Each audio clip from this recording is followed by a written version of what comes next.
ایک new recording بیٹی اور بہو میں فرق ملاحظہ فرمائیں۔ بیٹی اگر سسرال میں خوش ہے تو خوشی ہوتی ہے کہ چلو بھائی میری بیٹی سسرال میں خوش ہے، اور بہو اگر سسرال میں خوش ہے تو خراب لگتا ہے۔ داماد بیٹی کی مدد کرے تو اچھا لگتا ہے، میرا داماد ہیرا داماد ہے وہ۔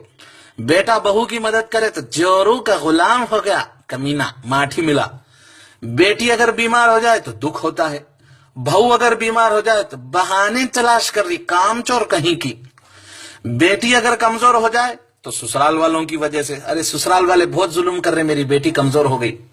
بہو اگر کمزور ہو جائے تو کہتے ہیں کہ کھاتی تو بہت ہے پر لگتا نہیں کہ جاتا کہاں ہے۔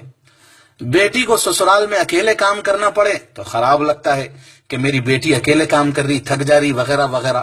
بہو سارا دن اکیلے کام کرے پھر بھی بہو کام چور کہلاتی ہے، کام چور ہے، کام چور۔ بیٹی کی ساس اور ننند کام نہ کرے تو غصہ آتا ہے، خالی میری بیٹی کام کرنا کیا، اور جب اپنے گھر میں وہ بہو کی مدد نہ کرے تو وہ صحیح لگتا ہے۔ بیٹی کی سسرال والے تانے مارے تو غصہ آتا ہے، اور خود بہو کے میکے والوں کو تانے مارے تو صحیح لگتا ہے۔ بیٹی کو رانی بنا کر رکھنے والی سسرال چاہیے، اور خود کو بہو کام والی چاہیے۔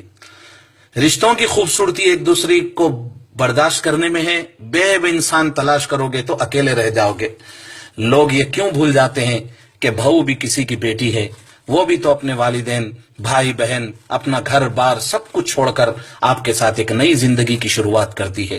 جو بھی ساس سسر یہ میری ریکارڈنگ سن رہے ہوں، میں ان سے ادباً گزارش کرتا ہوں کہ وہ کبھی بھی بیٹی اور بہو میں فرق نہ کریں، تبھی یہ دنیا بدلے گی، سماج بدلے گا، اور آپ کی بیٹیاں بھی سسرال میں خوش رہیں گی۔